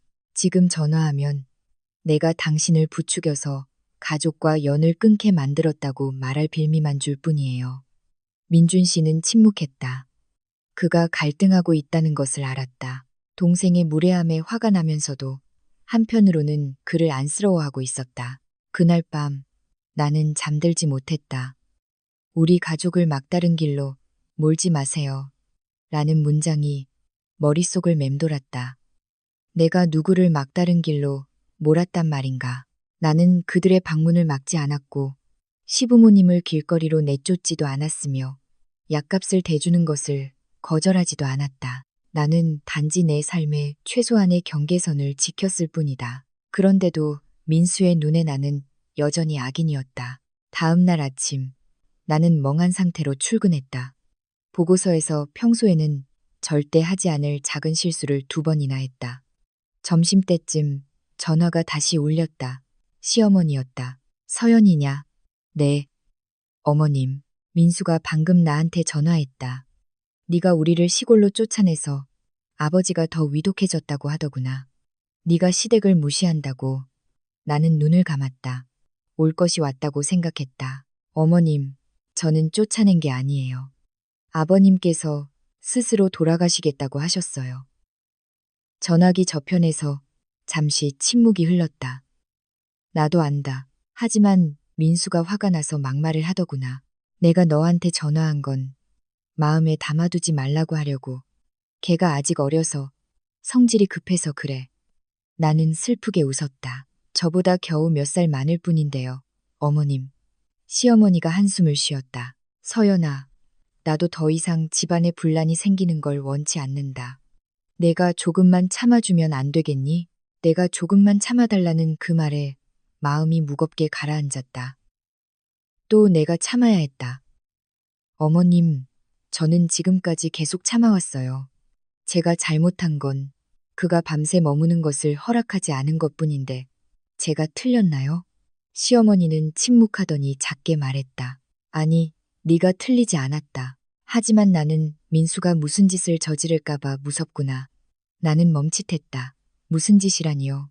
나도 모르겠다. 걔가 워낙 성격이 불같아서 너를 찾아가 행패를 부릴까봐 걱정이다. 나는 전화를 끊었다. 손이 차갑게 식었다. 그날 저녁 나는 민준 씨에게 말했다. 민수 씨가 행패를 부리러 올지도 몰라요. 민준 씨가 벌떡 일어났다. 내가 걔 집에 가서 얘기할게. 아니요. 나는 그의 손을 잡았다. 당신이 가면 내가 당신을 부추겼다고 할 거예요. 이번 일은 그가 스스로 본색을 드러내게 둬요. 민준 씨는 걱정과 두려움이 섞인 눈빛으로 나를 보았다. 서연아, 네가 더 이상 상처받는 걸 원치 않아. 나는 피곤하게 웃었다. 상처받는 건 익숙해요. 하지만 이번에는 물러서지 않을 거예요. 이틀 뒤 내 예상대로 민수가 나타났다. 내가 막 퇴근해서 옷도 갈아입기 전이었는데 초인종이 요란하게 울렸다. 문을 여니 민수가 잔뜩 굳은 얼굴로 서 있었고 그 뒤에는 은영이 있었다. 형수님, 나와서 얘기 좀 똑바로 하시죠. 나는 차분한 목소리를 유지했다. 할 얘기 있으면 여기서 해. 민수는 내 허락도 없이 거실로 성큼성큼 들어왔다. 이제 속이 시원하세요. 부모님은 시골로 돌아가셨고 아버지는 누워만 계시고 어머니는 매일 우세요. 만족스러우시냐고요. 나는 문을 닫고 돌아섰다. 민수야, 그렇게 말하지 마. 아버님께서 스스로 돌아가시겠다고 했고 어머님도 동의하셨어. 민수가 테이블을 손으로 내리쳤다. 닥쳐요. 형수님이 그렇게 빡빡하게 굴지만 않았어도 부모님이 돌아가실 일은 없었어. 나는 민수의 눈을 똑바로 쳐다보았다. 민수야, 만약 내가 계속 그런 식으로 말하면 당장 이 집에서 나가. 민수가 비웃었다. 형수님 집, 말 한번 잘하시네. 이 집은 우리 형 집이야. 나는 차가운 목소리로 숨을 내쉬었다. 이 집은 우리 부부의 집이고 내가 대출금 대부분을 갚고 있어. 내가 아들이라는 핑계로 내 노력을 무시하지 마. 민수의 얼굴이 붉어졌다. 돈 좀 있다고 잘났네요. 돈 있으면 누구든 마음대로 쫓아내도 되는 거예요. 침실에서 민준 씨가 나왔다. 민수야, 그만해. 민수가 그를 돌아보았다. 형은 저 여자가 우리 가족을 모욕하는데 가만히 보고만 있을 거야? 민준 씨의 목소리가 떨렸다. 내 아내를 모욕하는 건 너야. 은영이 민수의 팔을 끌었다. 오빠, 그만해. 민수가 은영의 손을 뿌리쳤다. 당신은 닥쳐. 맨날 무섭대. 내 안에 피가 끓어오르는 것을 느꼈다. 민수야, 당장 나가. 여긴 내가 소리 지를 곳이 아니야. 민수가 내게 한 걸음 다가왔다. 당신이 뭔데 나를 쫓아내? 민준 씨가 내 앞을 막아섰다. 서연이한테 손대면 나한테 손대는 걸로 알겠다. 민수가 눈을 번뜩이며 그를 보았다. 형, 여자 하나 때문에 가족이랑 연을 끊겠다는 거야? 민준 씨가 소리쳤다. 무슨 가족? 네가 마음대로 하게 두려고 내 아내한테 침묵을 강요하는 게 가족이야? 방 전체가 얼어붙었다. 나는 심장이 북처럼 울리는 것을 들었다. 민수가 싸늘하게 웃었다. 좋아. 형은 저 여자를 선택했어. 후회하지 마. 민수는 등을 돌려 나가버렸다. 은영은 내게 아주 작게 사과하고는 그를 따라 달려갔다. 나는 소파에 주저앉았다. 온몸이 떨렸다. 민준 씨가 내 앞에 무릎을 꿇었다. 서연아, 미안해. 민수가 감히 여기까지 와서 행패를 부릴 줄은 몰랐어. 나는 그를 보며 눈물을 흘렸다. 민준 씨, 만약 오늘 당신이 내 앞을 막아서지 않았다면 나는 짐을 쌌을 거예요. 민준 씨가 나를 안았다. 다시는 널 잃지 않을게. 나는 그의 어깨에 머리를 기댔다. 마음이 텅 비었다. 오늘부터 나는 민수의 눈에 공식적인 적이 되었다는 것을 알았다. 그리고 이 결혼이 아주 큰 고비를 넘겼다는 것도 알았다. 하지만 나는 한 가지를 더 깨달았다. 진짜 적은 민수가 아니라 내가 남편으로 삼은 남자의 마음속에 있던 비겁함이었다. 그리고 이번에 그는 비겁하지 않았다. 민수가 행패를 부리고 간 후 우리 집은 아주 다른 종류의 침묵에 빠졌다. 시부모님이 함께 계실 때처럼 어색한 침묵도, 서로를 피하던 무거운 침묵도 아니었다. 그것은 폭풍이 지나간 뒤의 침묵이었다. 모든 것이 한번 뒤집힌 뒤 아직 정리되지 않은 채 폐허를 바라보며 이제 어디로 가야 하나 자문하는 듯한 고요함. 나는 하루 휴가를 냈다. 화면 앞에 앉아 있을 만큼 정신이 맑지도 아무 일 없었다는 듯 평온한 척할 만큼 담담하지도 못했다. 나는 집에 머물며 거실을 정리하고 민수가 손으로 내리쳤던 탁자를 닦았다. 그날 나는 아주 오랫동안 탁자를 닦았다. 마치 깨끗하게 닦아내면 모욕당했던 감정까지 지울 수 있을 것처럼. 민준 씨도 반차를 냈다. 그는 말이 없었다. 내게 차를 타주고 소파에 마주 앉아 오랫동안 나를 바라보았다. 서연아, 아직 나한테 화났어? 그가 조용히 물었다. 나는 내 손바닥을 들여다보았다. 민수 씨 일 때문에 당신한테 화난 게 아니에요. 만약 당신이 제때 변하지 않았다면 떠났을 사람은 나였을 거라는 사실에 화가 나요. 민준 씨는 고개를 숙였다. 내가 너무 오랫동안 너를 혼자 두었어. 나는 천천히 숨을 내쉬었다. 민준 씨, 나는 당신이 영웅이 되길 바라는 게 아니에요. 그냥 내 남편이 되어주길 바랄 뿐이에요. 당신 가족이 불만스러워 하더라도 내 편에 서주세요. 민준 씨가 고개를 들었다. 눈이 붉었다. 그렇게 할게. 이번에는 물러서지 않을 거야. 나는 더 이상 아무 말도 하지 않았다. 지금 이 순간의 말은 큰 의미가 없다는 것을 알았다. 오직 시간만이 대답해 줄 것이었다. 이틀 뒤 시어머니에게서 전화가 왔다. 서연이냐? 네, 어머님. 민수가 너희 집에 가서 소란을 피웠다며?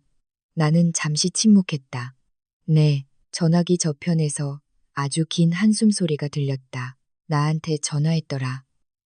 너랑 민준이가 가족을 무시하고 자기를 쫓아냈다고. 내가 한바탕 야단을 쳤다. 네가 서연이 아니었으면 네 아버지는 약값도 없고 치료받을 곳도 없었다고 했더니 아무 말도 못하더구나. 나는 눈을 감았다.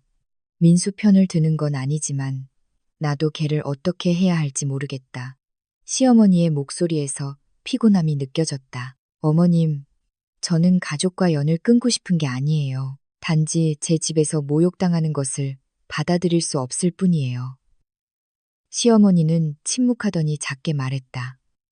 서연아, 내가 그런 아들을 낳아서 미안하다. 그 말에 가슴이 아팠다. 어머님, 그는 괴물이 아니에요. 단지 떠받들어지는 것에 익숙하고 자기가 중심이라고 생각하는 것뿐이에요. 하지만 제가 그의 무책임함까지 감당할 수는 없어요. 시어머니가 한숨을 쉬었다. 내 아버지가 요즘 내 얘기를 자주 한다. 내 덕분에 우리가 많은 잘못을 했다는 걸 깨달았다고. 나는 전화를 끊고 오랫동안 앉아 있었다. 이겼다는 생각은 들지 않았다. 단지 슬론다. 한 가족이 너무 오랫동안 서로에게 상처를 입혀왔다는 사실이 슬론다. 일주일 후 민준 씨가 민수에게서 전화를 받았다. 그는 스피커폰을 켰다. 형, 민수의 목소리가 잠겨 있었다. 아버지가 다시 입원하셨어. 혈압이 떨어졌대. 어머니가 병원비 낼 돈이 없으셔. 민준 씨가 나를 보았다. 나는 고개를 끄덕였다. 얼마인데? 민준 씨가 물었다. 300만 원. 바로 보내줄게. 하지만 더 이상 우리 집에 찾아오지 마. 전화기 저편에서 오랫동안 침묵이 흘렀다. 지난번 일은 미안했어. 민준 씨는 더 이상 아무 말도 하지 않고 전화를 끊었다. 나는 그를 보았다. 봤어요? 나는 복수할 필요가 없어요. 단지 경계선을 지키면 사람들은 스스로를 조정하게 되어 있어요. 민준 씨가 내 손을 잡았다. 서연아, 내가 너한테 빚이 많다. 나는 고개를 저었다. 당신은 나한테 빚진 게 아니에요. 당신 자신에게 빚진 거예요. 만약 당신이 성장하지 않았다면 모든 것을 잃었을 테니까요. 민준 씨가 내 손을 꽉 쥐었다. 또 다른 어느 날 저녁, 내가 요리를 하고 있는데 초인종이 울렸다. 문을 여니 은영이었다. 그녀는 예전보다 수척해지고 눈가가 참했다. 형수님, 사과드리러 왔어요. 나는 은영을 안으로 들였다. 민수 씨는 요즘 어떻게 지내? 내가 물었다. 은영은 앉아서 두 손을 깍지 꼈다. 그이가 택배 기사로 일하게 됐어요. 월급은 많지 않지만 안정적이에요. 시부모님께서 시골 밭을 정말로 파셨어요. 그 돈으로 아버님 약값은 충분히 감당할 수 있게 됐고, 민수 오빠도 더 이상 돈을 보내지 않아도 돼요. 나는 마음이 한결 가벼워지는 것을 느꼈다. 다행이네. 은영이 머뭇거렸다. 형수님, 민수 오빠가 형님이랑 형수님께 제대로 사과하고 싶어 해요. 하지만 형수님이 만나고 싶어 하지 않으실까봐 두려워하고 있어요. 나는 잠시 침묵했다. 민수 씨한테 전해줘. 만나고 싶으면 미리 전화하고 와서 차나 한잔하면서 제대로 이야기하자고. 더 이상 소란 피우는 일은 없어야 한다고. 은영이 안도의 한숨을 쉬었다. 네, 감사해요, 형수님. 나는 전화를 끊었다. 마음이 예전처럼 무겁지 않았다. 더 이상 민수가 두렵지도 밉지도 않았다. 단지 그가 더 이상 내 삶을 어지럽힐 권리가 없다는 것을 분명히 알 뿐이었다. 일주일 후 민수가 전화했다. 형수님, 오늘 오후에 형님이랑 형수님 뵈러 가도 될까요? 미리 전화했네. 나는 민준 씨를 보았다. 어떻게 생각해? 그가 물었다. 한 번은 만나주자. 그날 오후 민수가 왔다. 그는 더 야위고 햇볕에 그을려 있었다. 예전의 거친 모습은 사라져 있었다. 형수님, 민수가 고개를 숙였다. 죄송합니다. 제가 무례했고 제 자신을 돌아보지 않고 모든 잘못을 형수님께 돌렸습니다.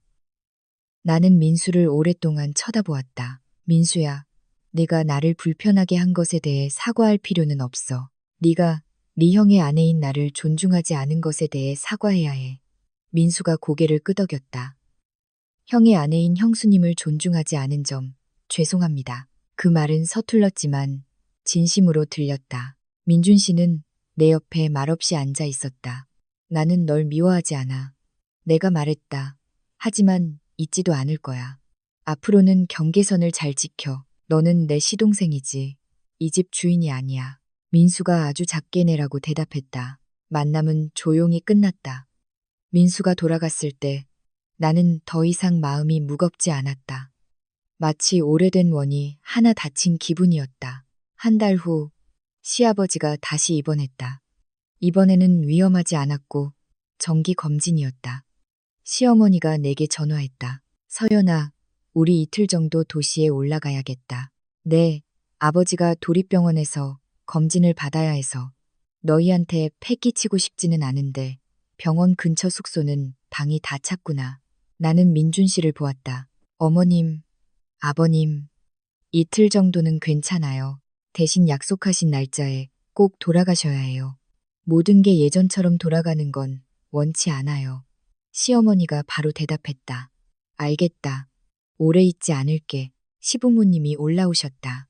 이번에는 큰 여행 가방도 물건을 옮기는 일도 어질러진 주방도 없었다. 시어머니는 사소한 것 하나하나를 내게 물었다. 서연아, 내가 아버지 죽 끓여도 괜찮겠니? 네, 괜찮아요. 저기 작은 냄비 쓰세요. 서연아, 여기다 옷 걸어도 되겠니? 네, 거세요. 나는 시어머니를 보며 안타까움과 슬픔을 동시에 느꼈다. 한때 내 집을 자기 집처럼 여겼던 여인이 이제 이 주방에서 내게 하나하나 허락을 구하고 있었다. 그날 밤 시부모님이 잠든 후 시어머니는 나와 함께 발코니에 앉아 있었다. 서연아, 고맙다. 뭐가요? 어머님, 우리를 복수하지 않아줘서 네가 독한 마음을 먹었다면 진작에 우리를 내쳤을 텐데. 나는 슬프게 웃었다. 어머님, 저는 독한 게 아니에요. 단지 더 이상 짓밟히지 않으려는 것뿐이에요. 시어머니가 고개를 끄덕였다. 이제는 알겠다. 늦었지만 이제는 알겠어. 다음 날 아침 시부모님은 약속대로 돌아가셨다. 차가 멀어지는 것을 보며 나는 더 이상 긴장하지 않았다. 그날 저녁 나는 민준 씨에게 말했다. 봤어요? 모든 것이 구제불능은 아니에요. 당신이 다시는 나를 배신하지만 않는다면요. 민준 씨가 나를 안았다. 절대 그럴 일 없어. 나는 이 결혼이 동화가 아니며 상처투성이인 것을 알았다. 하지만 나는 또한 내가 더 이상 침묵하고 인내하는 여자가 아니라는 것도 알았다. 그리고 이상하게도 바로 그 점이 이 결혼을 구원했다. 그의 장마는 예년보다 일찍 시작되었다. 초여름 비가 늦은 오후에 도시를 적셨고 우리 집 앞도로는 물에 잠겨 노란 가로등 불빛을 작은 강처럼 반사했다. 나는 새집 발코니에 서서 비 내리는 것을 보고 멀어지는 차 소리를 들었다. 마음속에는 아주 낯선 감정이 피어올랐다. 더 이상 긴장하지도 두려워하지도 방어하기 위해 애쓰지도 않았다. 언젠가 내가 이렇게 가만히 서 있을 수 있는 날이 오리라고는 상상도 못했다. 민준 씨가 내 등 뒤로 다가와 얇은 가디건을 걸쳐 주었다. 쌀쌀해. 오래 서 있으면 감기 걸려. 나는 돌아서서 그를 보았다. 우리가 참 먼 길을 돌아온 것 같지 않아요? 민준 씨가 슬프게 웃었다. 나는 모든 것을 잃을 뻔했지. 나는 그의 어깨에 머리를 기댔다. 연약한 의존이 아니라 함께 지치고 함께 깨닫고 함께 남기로 선택한 두 사람의 기댐이었다. 시부모님은 여전히 시골에 계셨다. 시아버지는 천천히 걸을 수 있게 되었고 더 이상 누워만 지내지 않으셨다. 시어머니는 일주일에 한 번씩 내게 전화했다. 명령이나 한탄이 아니라 아주 평범한 이야기를 하기 위해서였다. 병아리가 태어났고 고추 화분에 열매가 맺혔고 이웃집 할머니가 우리 안부를 물었다고 한 번은 어머니가 말했다. 서연아, 내가 다시 생각해보니 내 집은 내 집이고 내 집은 내 집이더라. 각자 자기 자리를 지켜야 오래도록 서로 아낄 수 있는 거였어. 나는 그 말을 듣고 목이 메었다. 민수와 은영은 더 이상 문제를 일으키지 않았다. 민수는 민준 씨에게 전화를 덜했지만 할 때마다 목소리가 예전보다 훨씬 부드러워졌다. 한 번은 그가 내게 문자를 보냈다. 형수님, 아버지가 그러시는데 나중에 저희가 딸을 낳으면 형수님이 예전에 참았던 것처럼 참게 가르치지 말고 지금의 형수님처럼 강하게 키우라고 하셨어요. 나는 그 문자를 오랫동안 읽었다. 자랑스러워서가 아니라 슬퍼서였다. 한 여자가 얼마나 많은 상처를 겪어야 강하다는 말을 들을 수 있는지 슬펐다. 어느 날 저녁, 나와 민준 씨가 식사를 하는데 그가 젓가락을 내려놓고 나를 보았다. 서연아, 할 얘기가 있어. 나는 그를 보았다. 무슨 얘기요? 나 예전 회사 그만뒀어. 나는 멈칫했다. 왜요? 새로운 곳에서 제안을 받았어. 월급은 크게 오르지 않지만 근무 시간이 안정적이고 접대나 야근이 없어. 집에 더 일찍 오고 싶어서 마음이 부드러워지는 것을 느꼈다. 나 때문에 당신 경력을 희생할 필요는 없어요. 민준 씨가 고개를 저었다. 네가 강요해서가 아니야. 내가 더 이상 예전처럼 살고 싶지 않아서야. 내가 집문 앞에서 이방인이 되는 나를 다시는 만들고 싶지 않아. 나는 아무 말도 하지 않았다. 일어나서 테이블을 돌아가 뒤에서 그를 안았다. 당신, 이제 정말 어른이 됐네요. 민준 씨가 내 손을 잡았다. 네가 나를 그렇게 만들었지. 또 다른 어느 날 오후, 내가 퇴근해보니 민준 씨가 발코니에 굳은 얼굴로 서 있었다. 무슨 일 있어요? 민준 씨가 휴대폰을 건넸다. 시어머니의 문자였다. 민준아, 엄마가 너희 집에 며칠 올라가 있으려고 한다. 아버지가 너희를 너무 보고 싶어 해서. 나는 민준 씨를 보았다. 둘 다 침묵했다. 1년 전이었다면 이 문자 하나만으로도 나는 두려움에 떨었을 것이다. 하지만 지금은 아니었다. 나는 오래 생각하지 않고 대답했다. 네, 어머님. 이틀 정도는 괜찮아요. 대신 약속한 날짜에 꼭 돌아오셔야 해요. 저희 곧 출장 갈 일이 있어서요. 어머니는 바로 답장했다. 알겠다. 그냥 얼굴만 보러 가는 거야. 민준 씨가 나를 보았다. 불편하지 않아? 나는 웃었다. 아니요. 더 이상 두렵지 않으니까요. 만약 일이 잘못되면 당신이 바로잡아줄 거라는 걸 알아요.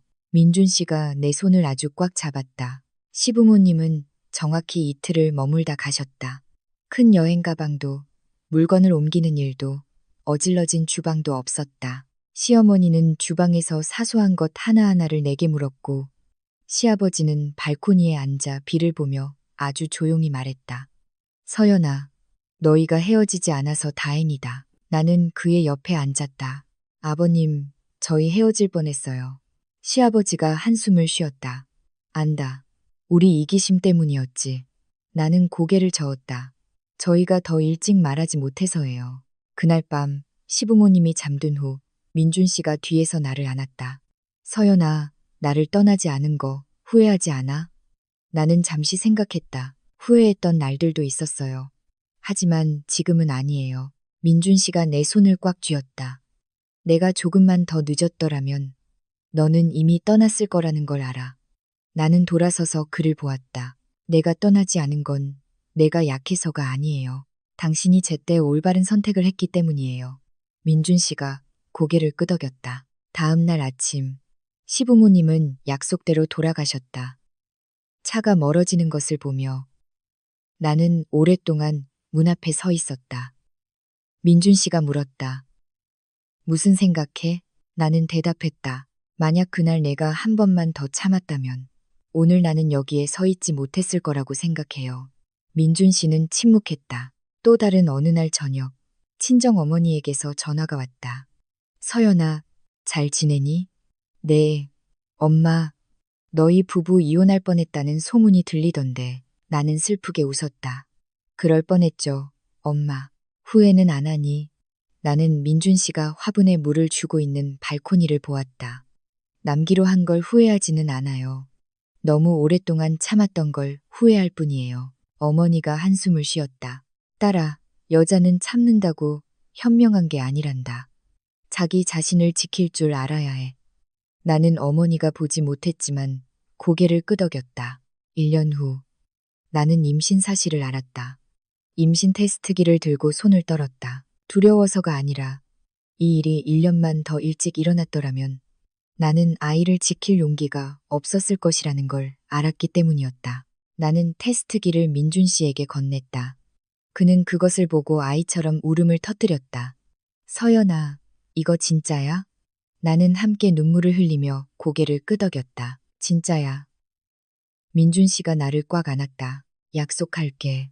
우리 아이는 엄마가 혼자 싸우는 모습을 보게 하지 않을 거야. 나는 그의 어깨에 머리를 기댔다.